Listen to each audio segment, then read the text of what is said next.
I know I had a very choice to select the topic, and even then I have selected a very dry topic, that what are the fundamentals of criticism, what are the functions of criticism, who can be a good critic, what are the essential characteristics of critic. These things look very dry, very theoretical, and very basic when we talk about them in relation to literature. I am not talking of English literature only, I am talking literature in general. But at the same time, we all know how important they are. English or any other language has creative writing, and creative writing is always assessed. All the creations are assessed on the basis of the timing that they could survive. So anything which is transient would survive for a little period, maybe couple of weeks or couple of months, or maybe couple of years. Then there is another category, which means that there is a survival of a period. For example, Renaissance, for example, Romantic texts, the Victorian literature, like that. So we have categories, but there is a third category, which means the books are, or the writings are, or the creations are universal. They win over the time length. So they don't belong to one time, one period, one place, or one person. They extend themselves to many other cultures. Who decides this? Where the decision lies that this literature is the transient literature, this literature is the periodic literature, this literature has the universal qualities, kalajayi, what we say, win over time. And if someone is deciding, there must be few principles about it. And if there are principles, then what are those principles? Who creates those principles? We all are critics. We all are literary critics, because what do? Day in and day out, we express our opinion. Now, each opinion has a past reference. Even if when we go to the market and buy a pen or buy a book or buy a bag, we actually have a past experience, so we want to go further, we want to advance further, we want to choose a thing which is better than before. Now this better than before means we have a yardstick, we have a criteria, so we can decide this is better or this is not better. This particular selection, that how much it is better, into which category we can put it, how we can club it, what name we can give it, what can be brand like, this is called criticism. I'll come to the theoretical definitions as well, but first of all, let us understand that criticism is not a theory. Criticism is not a theoretical paper.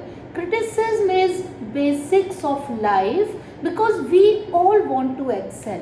We all want to excel from the last experience, and gaining knowledge, we want to advance further. So we want to create better, we want to read better, we want to behave better, we want to think better, we want to express better, we want to keep on improving. How do we improve? We improve through the fundamentals of criticism. If we know how to judge, if we know how to analyze, if we know how to categorize, if we know what to reject, if we know what is not good, then we all are critics.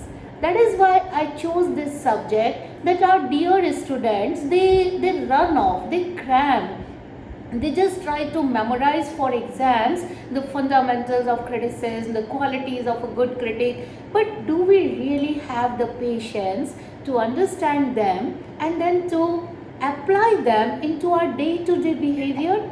If we do that, then only we would become a very good art critic. When we say art critic, that means we have the ability to judge the quality of creation.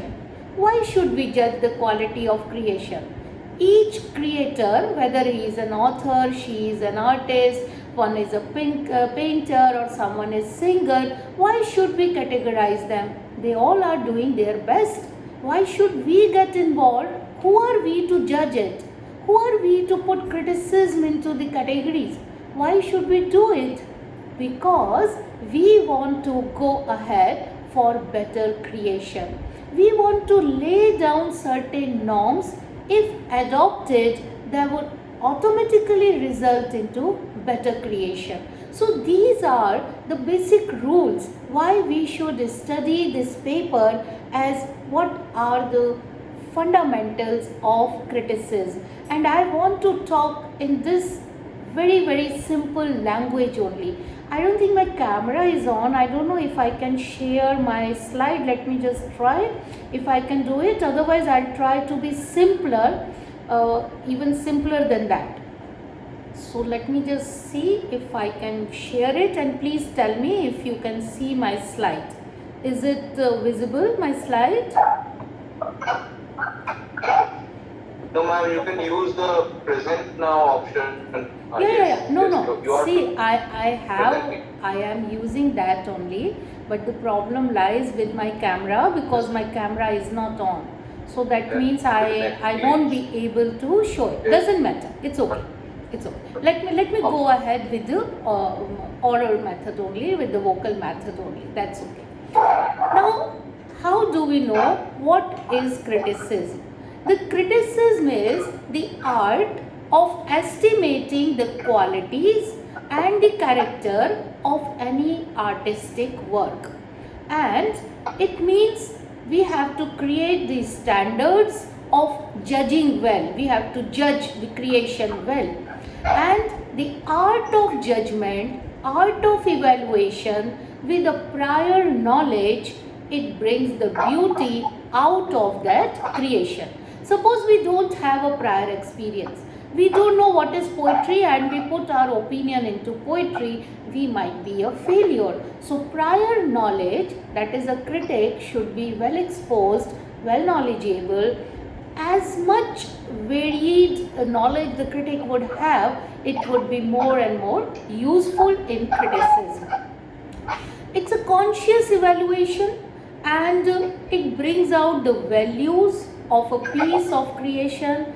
That means there should be analysis and there should be investigation. When we do analysis and investigation, it is not to know what is right or what is wrong, but it should be falling into the hierarchy of the past. Where does this book lie? Can we compare it? For example, Shakespeare is compared with Kalidas.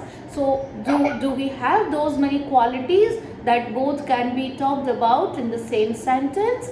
Because one is of course writing later than the former one.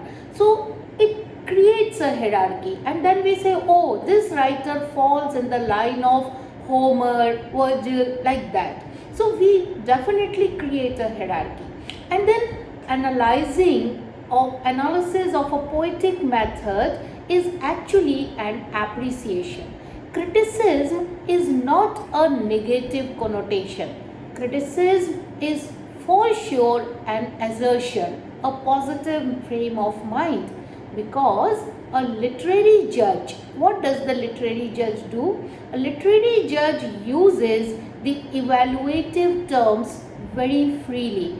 It brings in the references, it speaks about the decay, it speaks about the growth, it speaks about the new species, new inclusions, it speaks about the qualitative differences in different genre. It also does not bring in the biases. That is very important. The literary criticism should not be clouded by personal biases. I might not like a particular type of group of people, but if some good writing comes from there, I cannot put my preconceived notion to judge that writing. So individual writing, individual creation of art, individual piece of aesthetics should be judged objectively. It cannot cannot commit himself to goodness or badness. There is nothing called bad literature. It can be only good or not so good. So we have to stick to those categories which are either good or not so good. That means the criticism means measuring literary works against the accepted principles. Now, normally our students take up as if criticism is a different paper, literature is a different paper. Literature has to be there to judge it. So, criticism always comes later. Criticism always is a reaction. Criticism always is an evaluation. There has to be a piece of creation over there. It also deals with the accepted norms of aesthetics, of rhetoricals and moral properties. How much we can accept certain norms as a culture.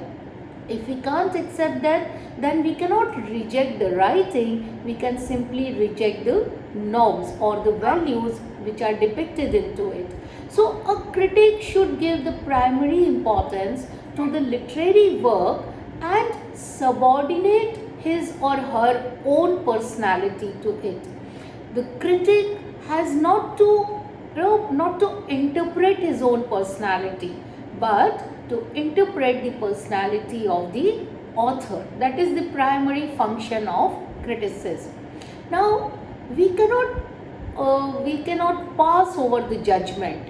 It is not that judgment for which we are analyzing the text, but we are bringing in the compromising state. When we say compromising, that means my interceptive thoughts should be somewhere should match with the author's thoughts. And if cannot match it, then there would be an oblique.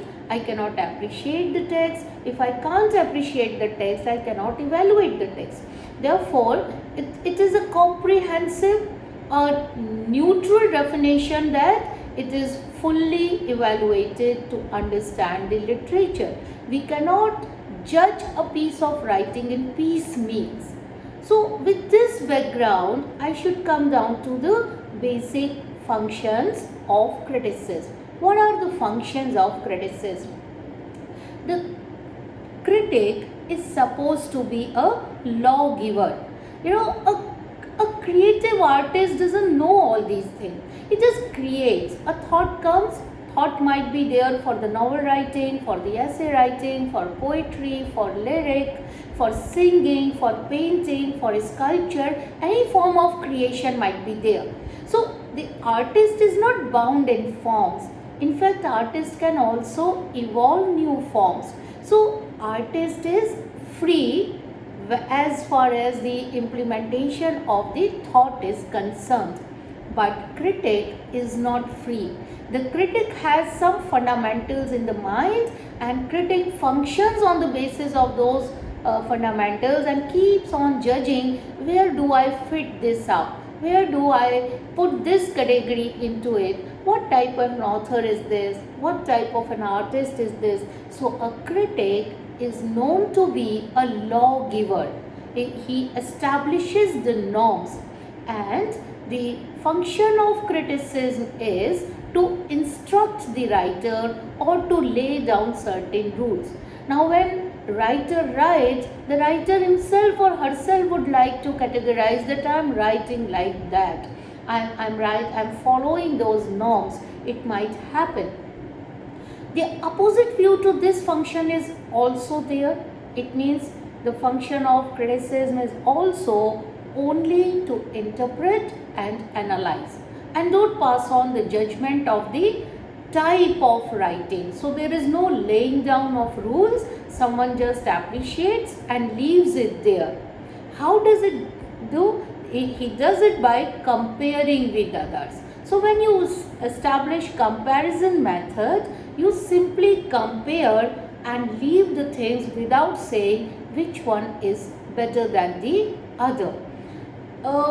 When we go back to the Renaissance period, we find that Europe revived criticism of Aristotle and Horace, and they believed that they have laid down the best principles of how to write. The writers can learn how to write by learning the text of Aristotle, Horace, and so on. But there was a danger, because then the creative art is masked into a boundary. They cannot cross over the boundary. Therefore, we say, okay, Chaucer is a free writer, but Spenser is a bound writer. Spenser has followed certain norms and Chaucer has not followed the dogma, the critical dogma, and then we start criticizing the literature in these terms. We all know that Spenser was preoccupied with the preconceived pattern of the ancient epic writing, while Chaucer absorbed whatever was there, and his imagination was working, resulting into inventing, a very different type of storytelling method.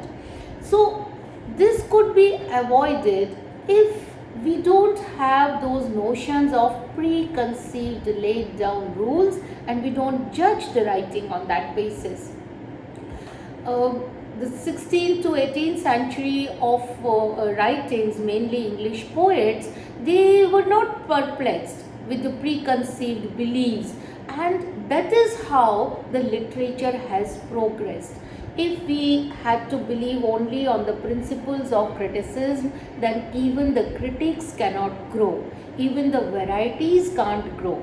If the artist is not experimenting, if the artist is not rejecting the preconceived notions, if the artist is not bringing in innovation, then criticism would have been static.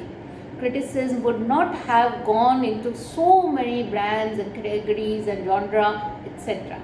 So we have to understand that criticism resulted into mass of very inferior creative writings during 16th to 18th century, and Paradise Lost was the only example that we can find during that period that actually came up or lived up before that.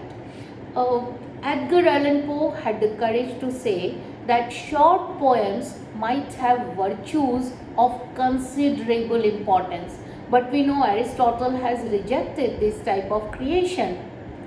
If we would have stuck to Aristotle and only to epics, then maybe the short poems would never have seen the light of the day. Therefore, we have to judge as a critic whether this is an experiment, whether there is an establishment of a new genre, whether it is creating certain new notions in the field of literature. So even that is a function of criticism. We all know that novel writing is most of the time freer than the poesy. The creative writer who writes a novel is basically more independent than the poet. And any form of formal criticism, we know it is younger, because in the West the novel writing came very late. So Aristotle could not impact the novel writing. But even then, there are norms. So when we study the novels like Robinson Crusoe, Clarissa Harlowe, Tom Jones, Tristram Shandy, Waverley, Emma, Pickwick Papers, Wuthering Heights, and so on and so forth. If suppose the critics come first, then these novels would not have taken the shape only. So in criticism, we have to give enough space, enough licenses, enough liberties, or what we say, the poetic licenses to the authors. We cannot just judge a text on the preconceived notion, for one reason, that they are the late functions. If we come to modern days, the function of criticism has become to interpret less appreciative readers and evaluate a literary composition, indicting what an author has set himself to. So it's no more the society which is more important, but the individual who is important. So the function of a critic has become all the more difficult. Because if had it been like the societal procedure, for example Victorian text or Romantic era, so whole society is in a pattern. But when we come down to the individualistic writing, the job of a critic is all the more complex, because then one has to study the context of the individual, the environment of the individual, the reasons behind of an individual. And to study an individual, one has to be multi-layered himself. If a critic is not himself exposed to all those layers of experiences, it might do injustice to the author. So they have to look upon themselves in the same manner as the author is presenting himself or herself. The defenders of certain literary laws which govern poetry, drama, which resound as authoritative in their laws, this have to be dropped, because only Europe was actually engrossed with this type of authoritative language. Unfortunately, we even today follow the same pattern as Europe has set to become a critic. We have not evolved with the different liberties how we should approach the text. So in the functions of criticism, a critic has to allow, even one should forget that can we punish those who are breaking the laws, has to allow creation of new laws. The function is to interpret, and a wayward work, whether it is a genius or not, because it's very difficult for a general reader, an ordinary reader in the present complexity, to understand and appreciate. So here the critic becomes a step above than a common reader. A reader might be reading for pleasure, a reader might be reading for knowledge, a reader might be reading for appreciation, but a critic has to function as a reader and as an evaluator of an individual, both. So what do we come ahead? We come ahead with the concept of training. Anyone cannot become a good critic. To be a good critic, just like a cricketer, one has to practice. One has to get open up or exposed to different types of, maybe say, bowling, because these steps are like the bowling from the fast and slow and spin bowlers, and we have to reach out to the originating point of that particular ball and then to estimate what will be the finishing move of this text. If we train ourselves with all sorts of possibilities, open ourselves to all sorts of possibilities, then only we can reach to the harmonious state of criticism. Otherwise, we would just become like an agitated critic. An agitated critic is never happy. An agitated critic is always there to look upon down. It never boosts up the good qualities of an author. So we need to understand whether we want to end up like an agitated heart, or we have to create an atmosphere which would lead to the further growth.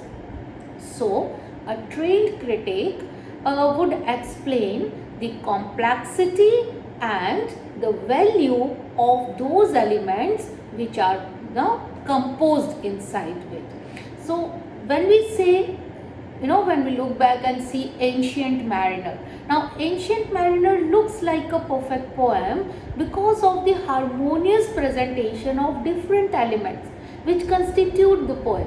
But when we say Paradise Lost, it looks a great poem. So, both poems are good, but are we valuing the harmony or are we valuing the greatness? That all depends upon the experience and the training of that particular person who is having it. This is how we need to work actually when we say that what is the basic function of criticism. It's a very difficult task. A critic has to perform a very, very difficult task, because it might happen that the author is already a renowned author and this writing is not so good. So what do we do with the writings then? Do we have a courage to evaluate that writer? Do we have the right harmonious state of our mind? Can we have a balanced outlook, or do out of fear, or maybe the pressure, or maybe the lobbies that work in the publishing world, do we give some opinion which is not good? This is how we should study the paper of criticism, because it's a very practical topic. Anything is open to us, and we are given the liability as a critic to judge it properly. Our one wrong judgment would create maybe wrong pathology into that genre. So can we risk to become that? So some serious blunders might be committed, or they have been created in past by great critics. When it comes face to face, we have seen, like Kreb, he considered Coleridge's Ancient Mariner as merely an interesting attempt to portray madness. Now, when we read ourselves, it looks a masterpiece. Why should Kreb call it just an attempt to portray madness?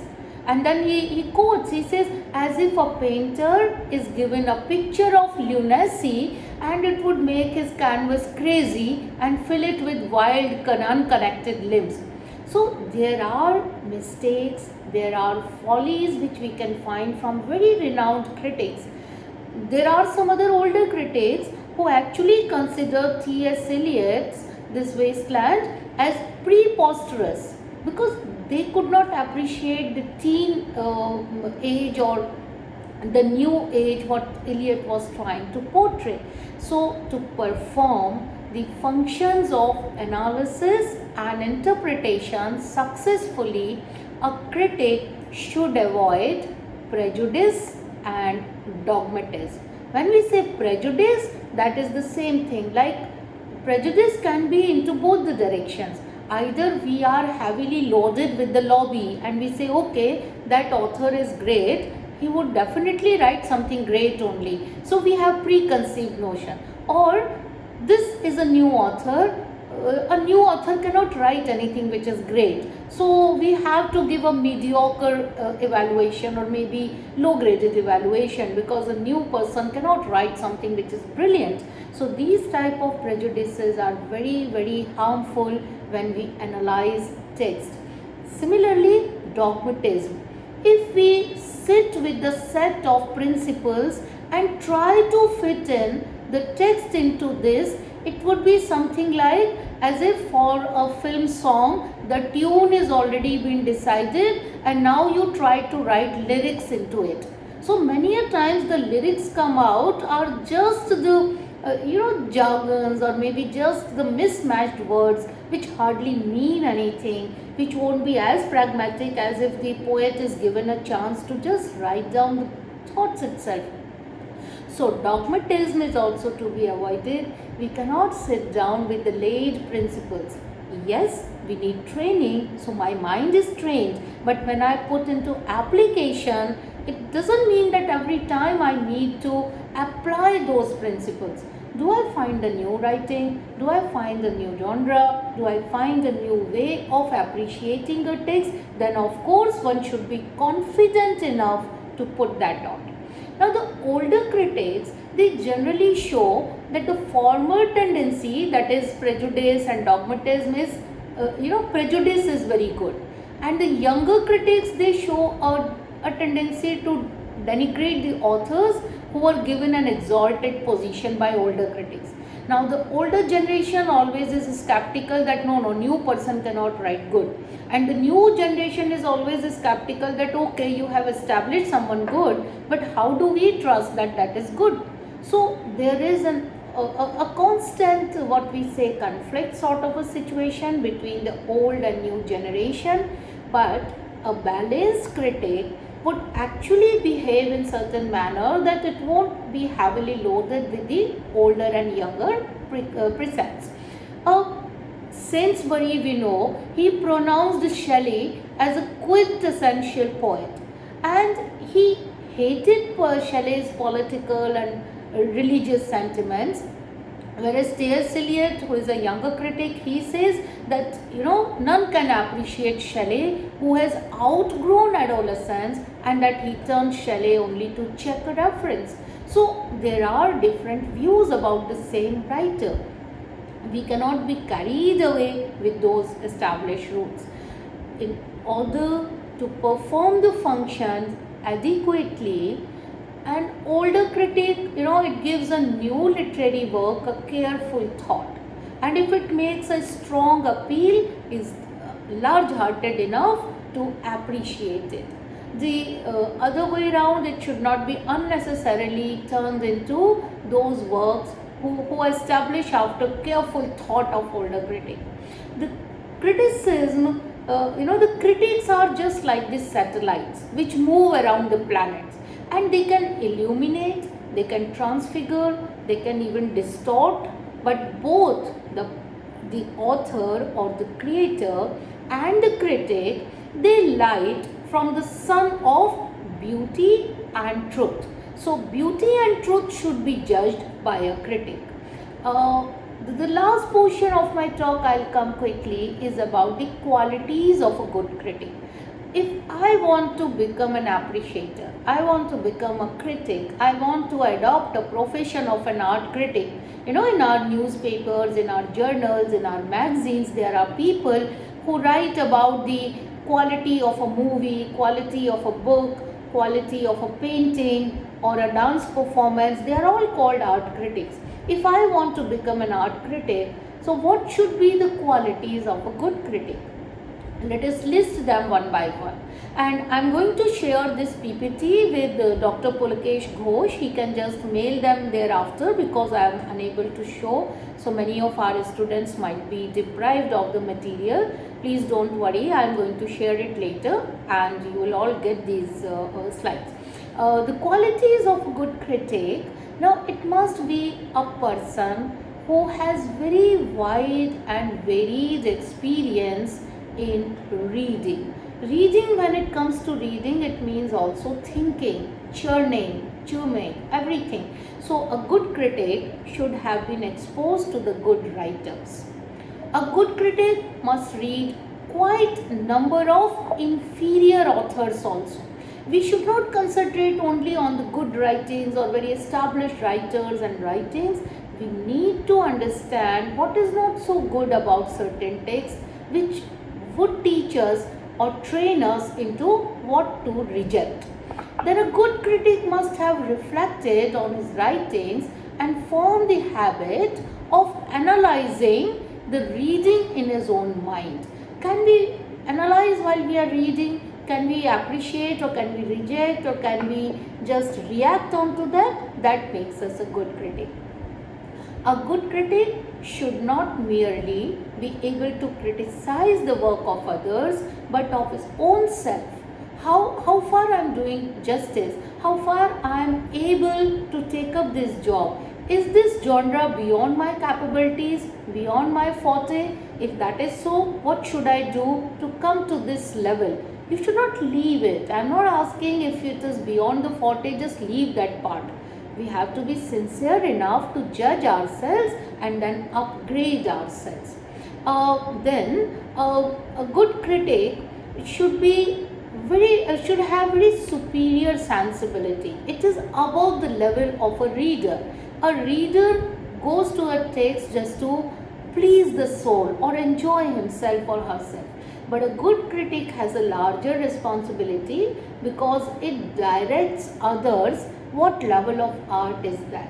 So a good critic must have a greater capacity of receiving impressions and sensations from the work of art.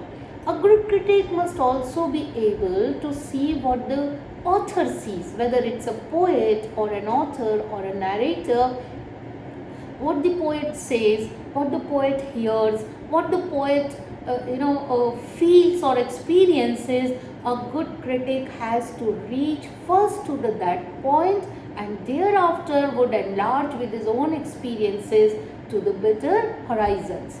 A good critic can plan many roles. It might be an interpreter or the censor. It can be elucidator. It can explain ideas which are obscure or even those ideas which the author has taken it for granted. So it goes further. A good critic must have a psychological gift which is both natural and trained. If someone is psychologically sensitive, that they can actually discover the mind of the author behind the book, because that is very important. Whether we read it in the contextual setting or we don't relate to the contextual setting, but the mind of author is definitely embedded into the writing. And a good critic must have the teaching or communicating capacity. To feel something is very good, but what we have felt, the same quality is needed to communicate as well what we have felt. So, a good critic must have a very good area of communicating abilities. Well, he must or she must have a philosophical mind. You need to reach to that philosophies, then only the genre are created. A good critic must have quality of creative imagination. Just like a blacksmith cannot be a critic of poetry, because if you can't create yourself, you cannot reach out to that level. So that creative imagination must be a forte of a critic, and which must be shared with the creative artist. A good critic must also have wide erudition. This would increase the understanding. His mind would be stored with impressions which would be modified and refreshed, and each successive impression he receives, it would be for contemplation. So you can build up the whole system of impressions which would enable to create the generalized statements and universalizing or generalizing the power of critics. A good critic should not be over emotional, must be most of the time objective, must try to discipline the personal biases, prejudices, whims, and must have highly trained sensibility, which must have sense of structural principles, and must not be satisfied with emotional impressions. You should not be carried away with the emotions. The critics who supply only vague or emotional expressions, or maybe the opinions or fancy, they actually corrupt the taste of their own age. To sum up, the ideal critic must have highly developed sense of fact. A sense of fact, what we don't say the biographical or sociological knowledge, but the technical knowledge. So technically also a critic has to be very, very sound. It's just like the lemon squeezer. You squeeze the lemon, what you get is the juice. So a critic must know how to squeeze the lemon to get into the juice, and then can we define the juice. The comparison and analysis are the chief tools of a critic, and the so perfect critic must be an expert in analysis and comparison. It must be used very skillfully and subtly, very, very, slightly, not very, in a very loud or boisterous manner. And he must know what to compare, how to compare, what to analyze, how to analyze. He must compare the writers of the present with the past, obviously, but only as experience, not as individuals. We are not letting down someone. We are simply judging the creation. So, must be able to pass judgment in a very, very objective manner, just to progress with the qualities. If you don't progress with the qualities, then it would mean that the critic has not done the proper job. So with this, I come to the end that I chose the functions of criticism, the fundamentals of criticism. I dealt with three primary areas. The first is what is literary criticism. The second is what are the basic functions of criticism, and the third is what are the qualities of a good critic. Once again, I thank very much to Dr. Pulakesh Ghosh and to the entire team of organizers, to Dr. Niyogi Shobhan and everyone. Thank you so much for making me the part of this webinar.